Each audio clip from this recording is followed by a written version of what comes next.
नमस्कार दोस्तों, आप सभी का एक बार फिर से स्वागत है हमारे चैनल दुर्गा भक्ति मार्ग में। आज मैं आप सभी को सुनाऊंगी 16 सोमवार व्रत कथा। भगवान शिव और माता पार्वती की कृपा पाने के लिए 16 सोमवार का व्रत का विधान शास्त्रों में बताया गया है। इसे संकट सोमवार व्रत भी कहते हैं। यह व्रत लगातार 16 सोमवार तक किया जाता है और इसकी शुरुआत श्रावण माह के शुक्ल पक्ष में आने वाले पहले सोमवार से की जाती है। इस दिन से 16 सोमवार व्रत प्रारंभ करके लगातार 16 सोमवार को व्रत रखकर शिवजी माता पार्वती की पूजा की जाती है। श्रावण के अलावा 16 सोमवार का व्रत चैत्र, वैशाख, कार्तिक और माघ के महीने के शुक्ल पक्ष के पहले सोमवार से भी प्रारंभ किया जा सकता है। शास्त्रों का कथन है कि इस व्रत को 16 सोमवार तक श्रद्धा पूर्वक करने से भी सभी मनोकामनाएं पूरी होती हैं। 16 सोमवार को संकट सोमवार भी कहा जाता है। इस व्रत को मुख्यतः किसी बड़े संकट से छुटकारे के लिए संकल्प लेकर किया जाता है। यदि आप आर्थिक रूप से बुरी तरह संकट में फंसे हुए हैं, घर परिवार में कोई ना कोई लगातार गंभीर रोगों से पीड़ित हो रहा है, परिवार पर एक के बाद एक लगातार संकट आते जा रहे हैं, तो यह व्रत आपको अवश्य करना चाहिए। इसके अलावा जिन युवकों का विवाह नहीं हो पा रहा है, किसी न किसी कारण से विवाह तय नहीं हो पा रहा है, तो उन्हें भी 16 सोमवार का व्रत अवश्य ही करना चाहिए। 16 सोमवार के व्रत की विधि। शास्त्रों में बताई हुई विधि के अनुसार 16 सोमवार का व्रत प्रारंभ करने के लिए श्रावण माह के शुक्ल पक्ष में आने वाले पहले सोमवार को चुना जाता है। इस दिन व्रती सूर्योदय पूर्व उठकर स्नानादि से निवृत्त होकर शिवजी की पूजा करें और अपने संकट से मुक्ति के लिए भगवान शिव के सामने 16 सोमवार व्रत करने का संकल्प लें। इसके बाद दिन भर अन्न जल ग्रहण न करें। शाम को आधा सेर गेहूं के आटे का चूरमा बनाएं। शिव जी की पूजा करें। पूजा में बेलपत्र, आंकड़े के फूल, धतूरे आदि अर्पित करें। चूरमा भगवान शिव को चढ़ाएं और फिर इस प्रसाद के 3 भाग करें। एक भाग प्रसाद के रूप में लोगों में बांट दे, दूसरा गाय को खिलाएं और तीसरा हिस्सा स्वयं खाकर पानी पिए। इस विधि से 16 सोमवार व्रत करें और 17वें सोमवार को 5 शेर गेहूं के आटे की बाटी का चूरमा बनाकर भोग लगाकर प्रसाद बांट दे। फिर परिवार के साथ प्रसाद ग्रहण करें। ऐसा करने से शिव जी हमारे मनोरथ पूर्ण करते हैं। जिस संकट के समाधान का संकल्प लेकर व्रत किया जाता है, वह अवश्य दूर होता है। 16 सोमवार व्रत कथा। एक बार भगवान शिव जी पार्वती जी के साथ भ्रमण करते हुए धरती की अमरावती नगर में पहुंचे।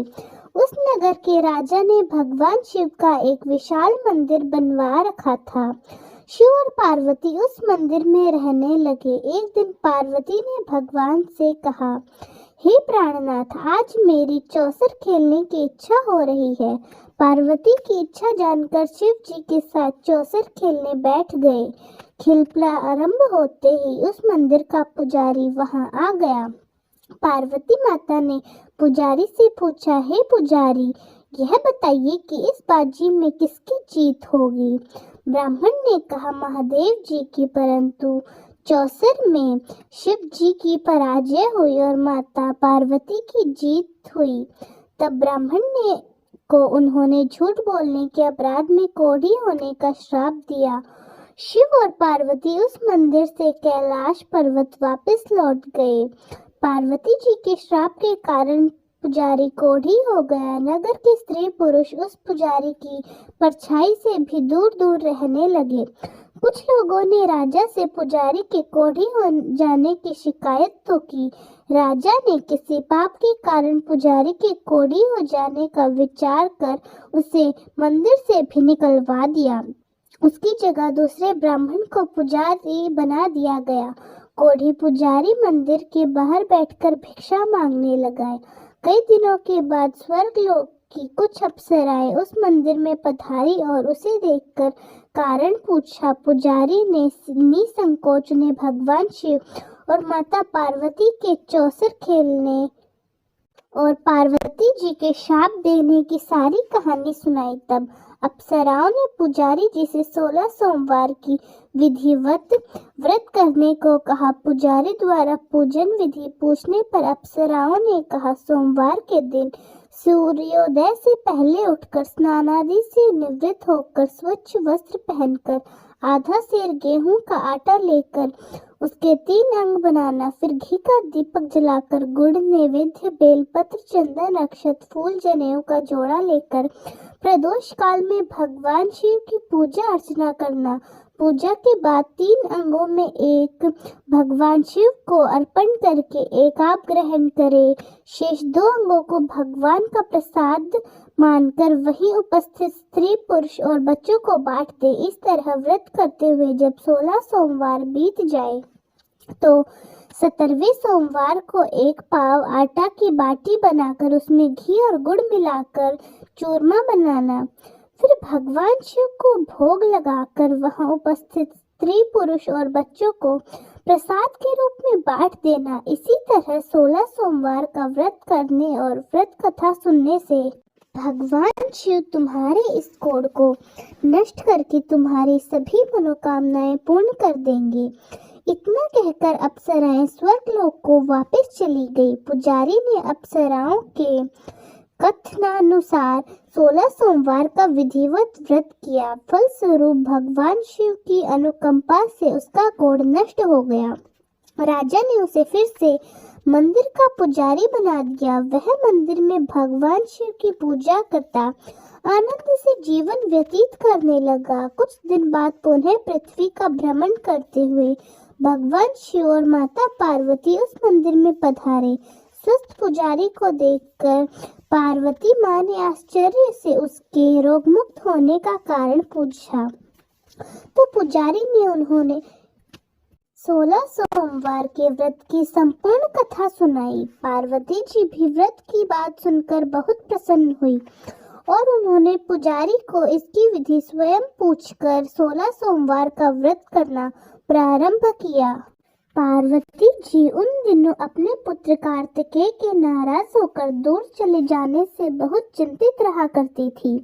वे कार्तिकेय को लौटा लेने के लिए अनेक उपाय कर चुकी थी, लेकिन कार्तिकेय लौटकर उनके पास वापस नहीं आ रहे थे।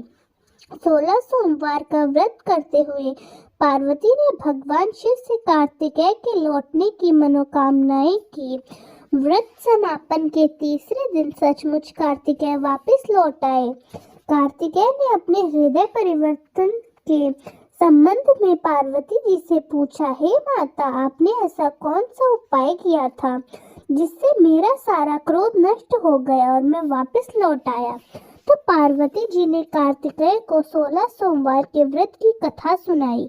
कार्तिकेय अपने एक ब्राह्मण मित्र ब्राह्मणंद के प्रदेश जाने से बहुत दुखी थे। उनको वापस लौटाने के लिए कार्तिकेय ने 16 सोमवार का व्रत करते हुए ब्रह्मदत्त के वापस लौट आने की कामना प्रकट की।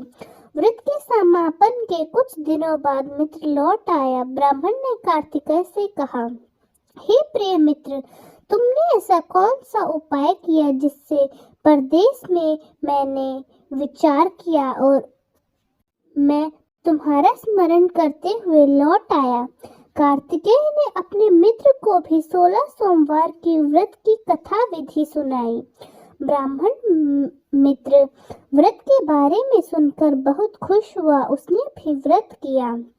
सोमवार व्रत का समापन करने के बाद ब्रह्मदत्त विदेश यात्रा पर निकला। वहां नगर के राजा हर्षवर्धन की बेटी राजकुमारी गुंजन का स्वयंवर हो रहा था। वहां के राजा ने प्रतिज्ञा की थी, एक हाथी ने यह माला जिसके गले में डालेगी वह अपनी पुत्री का विवाह उसी से करेगा। ब्राह्मण की उत्सुकता वश महल में जाने की इच्छा हुई। वहां कई राज्यों के राजकुमार बैठे थे। तभी सजी धजी हथिनी सूंड में जयमाला लिए वहां आई। हथिनी ने ब्राह्मण के गले में जयमाला डाल दी। फलस्वरूप राजकुमारी का विवाह ब्राह्मण से हो गया। एक दिन उसकी पत्नी ने पूछा, हे प्राणनाथ, आपने ऐसा कौन सा शुभ कार्य किया था जो उस हथिनी ने राजकुमारों को छोड़कर आपके गले में जयमाला डाल दी?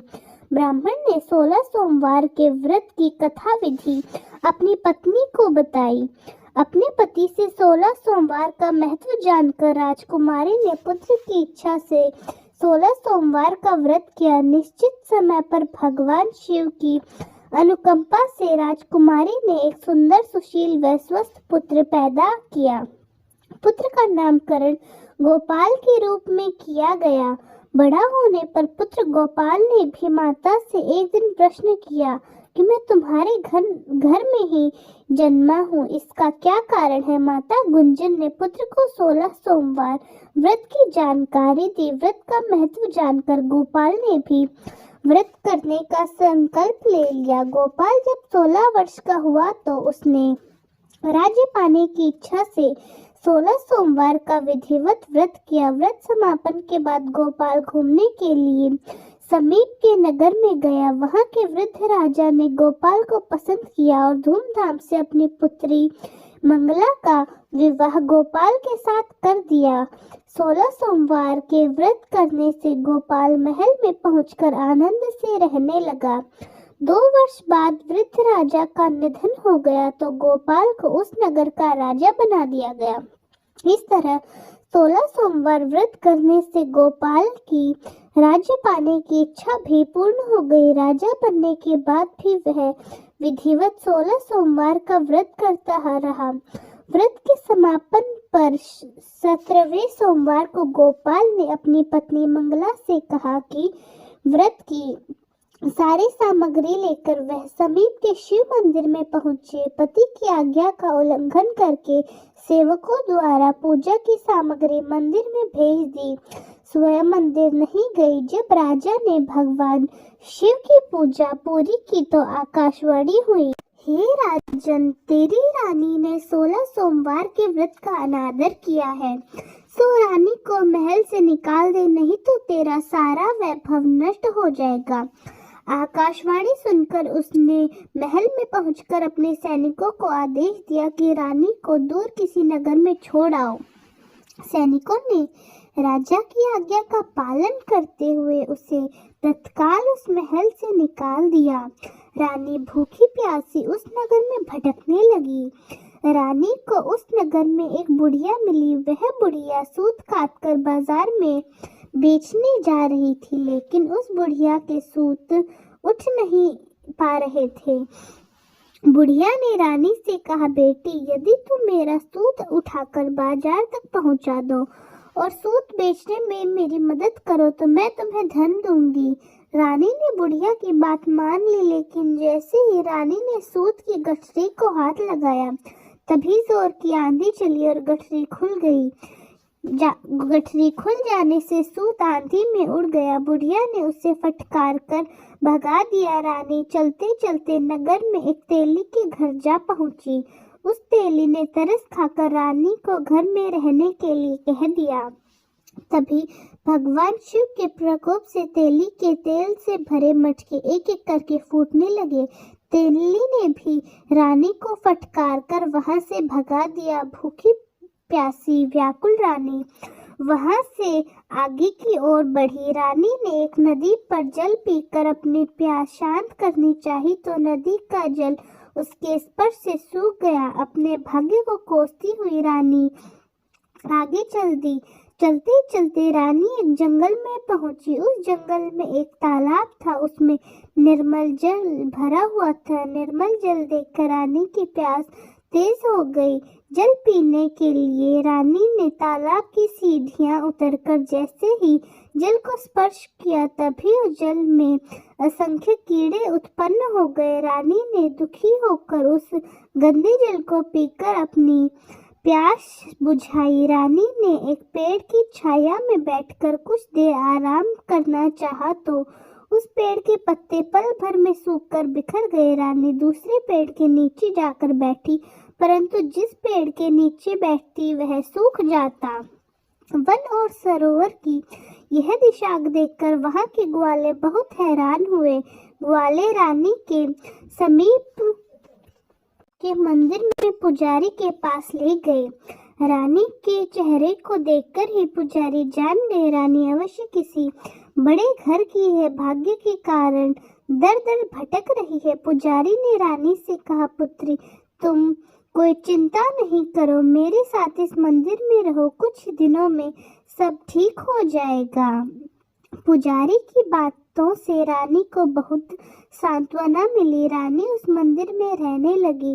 रानी भोजन बनाती तो सब्जी जल जाती, आटे में कीड़े पड़ जाते, जल से बदबू आने लगती। पुजारी भी रानी के दुर्भाग्य से बहुत चिंतित होते हुए बोले, हे पुत्री, अवश्य ही तुमसे कोई अनुचित काम हुआ है जिसके कारण देवता तुमसे नाराज है और उनकी नाराजगी के कारण ही तुम्हारी यह दशा हो चुकी है। पुजारी की बात सुनकर रानी ने अपने पति के आदेश पर मंदिर में न जाकर शिव पूजा नहीं करने की सारी कथा उस पुजारी को सुना दी। पुजारी ने कहा, अब तुम कोई चिंता मत करो, कल सोमवार है और कल से तुम 16 सोमवार के व्रत करना शुरू कर दो।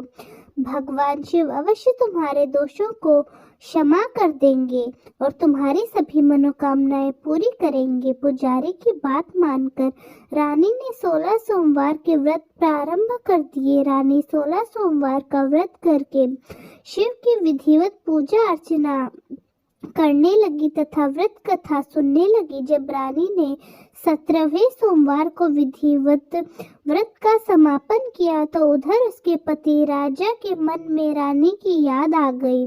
राजा ने तुरंत अपने सैनिकों को रानी को ढूंढकर लाने के लिए भेजा। रानी को ढूंढते हुए सैनिक मंदिर में जा पहुंचे और रानी से लौटकर चलने के लिए कहा। पुजारी ने सैनिकों से मना कर दिया और सैनिक निराश होकर लौट गए। उन्होंने लौटकर राजा को सारी बात बताई। राजा ने स्वयं उस मंदिर में पुजारी के पास पहुंचकर बोले और रानी को महल से निकाल देने का कारण पुजारी से क्षमा मांगी। पुजारी ने राजा से कहा, यह सब भगवान शिव के प्रकोप के कारण हुआ है। इतना कहकर रानी को विदा कर दिया। राजा के साथ रानी महल में पहुंची। महल में खुशियां मनाई गई, पूरे नगर को सजाया गया। राजा ने ब्राह्मणों को अन्न, वस्त्र और धन का दान दिया। नगर में निर्धनों को वस्त्र बांटे गए। रानी 16 सोमवार का व्रत करते हुए महल में आनंद पूर्वक रहने लगी। भगवान शिव की अनुकंपा से उसके जीवन में सुख ही सुख भर गए। 16 सोमवार के व्रत करने और कथा सुनने से मनुष्य की सभी मनोकामनाएं पूर्ण हो जाती हैं और जीवन में किसी तरह की कमी नहीं होती। स्त्री पुरुष आनंद पूर्वक जीवन यापन करते हुए मोक्ष को प्राप्त होते हैं। तो दोस्तों, कैसी लगी आपको हमारी आज की कहानी? कमेंट्स में जरूर बताएं। धन्यवाद।